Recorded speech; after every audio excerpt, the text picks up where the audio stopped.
टी20 से संन्यास लेकर रविंद्र जडेजा ने खुद ही अपने करियर पर लगा लिया ग्रहण। टीम इंडिया से अब रविंद्र जडेजा का खेल हुआ खत्म। इन 3 कारणों से हो गया साफ। टी20 के बाद अब जडेजा की वनडे में संन्यास लेने की आ गई नौबत। नहीं मिल रहा मौका। टी20 वर्ल्ड कप के बाद जब रविंद्र जडेजा ने इस फॉर्मेट से संन्यास का ऐलान किया था तो ये साफ हो गया था कि वह भारत के लिए सिर्फ वनडे और टेस्ट क्रिकेट ही खेलेगी। हालांकि लिमिटेड ओवरों में पिछले कुछ समय से जडेजा अपने रंग में नहीं दिखे। ऐसे में अब जब श्रीलंका के खिलाफ वनडे टीम का ऐलान किया गया तो उनका नाम कहीं शामिल नहीं था।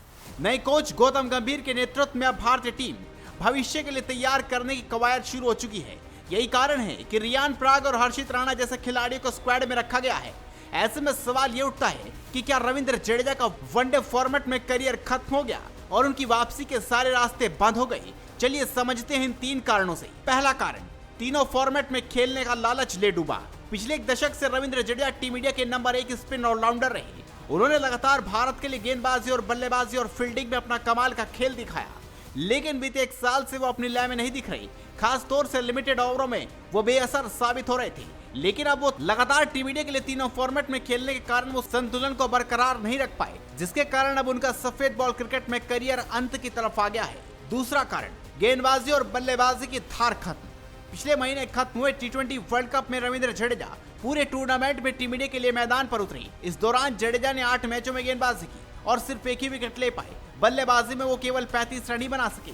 यही कारण है कि उन्होंने टूर्नामेंट में खत्म होने के बाद टी20 क्रिकेट से संन्यास का ऐलान कर दिया। ऐसा ही कुछ हाल उनका वनडे में भी रहा। वनडे वर्ल्ड कप में भी उनकी धार देखने को नहीं मिली। यही कारण है कि अब जडेजा की जगह वाशिंगटन सुंदर और अक्षर पटेल को तरजीह दी जा रही है। और तीसरा कारण, टी20 से संन्यास लेने में जडेजा ने कर दी देरी।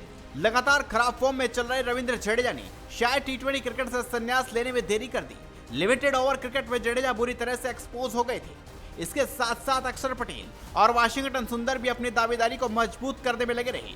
जडेजा अगर पहले ही टी20 क्रिकेट को छोड़ देती तो शायद वनडे में उनके लिए उम्मीद बनी रहती, लेकिन अब ऐसा नहीं हो पाएगा। जडेजा ने टी20 वर्ल्ड कप 2024 में जीत के बाद से इस फॉर्मेट से संन्यास का ऐलान कर दिया और अब वो इस फॉर्मेट में कभी भी भारत की जर्सी में दिखाई नहीं देंगे। लेकिन अब उनके करियर पर खतरा आन पड़ा है और उनका आगे टीम इंडिया में खेलना बहुत ही मुश्किल हो जाएगा। दरअसल अगर पिछले कुछ सालों से जडेजा के वनडे और टी20 क्रिकेट में प्रदर्शन पर नजर डालें तो कुछ खास नहीं रहा। टी20 वर्ल्ड कप 2024 में भी वो गेंद के साथ पूरे टूर्नामेंट के दौरान मात्र 1 विकेट ही हासिल कर सके थे और बल्ले से भी फ्लॉप रहे थे। जडेजा के खराब प्रदर्शन को देखते हुए श्रीलंका खिलाफ होने वाली वनडे सीरीज के लिए भी टीम में नहीं चुना गया। ऐसे में अब उनके करियर पर खतरा मंडरा रहा है और उनकी अब वनडे से भी संन्यास लेने की नौबत आन पड़ी है। तो आप भी इस खबर पर अपनी राय दीजिए, इस खबर को शेयर कीजिए और जुड़े रहिए हेडलाइंस स्पोर्ट्स के साथ।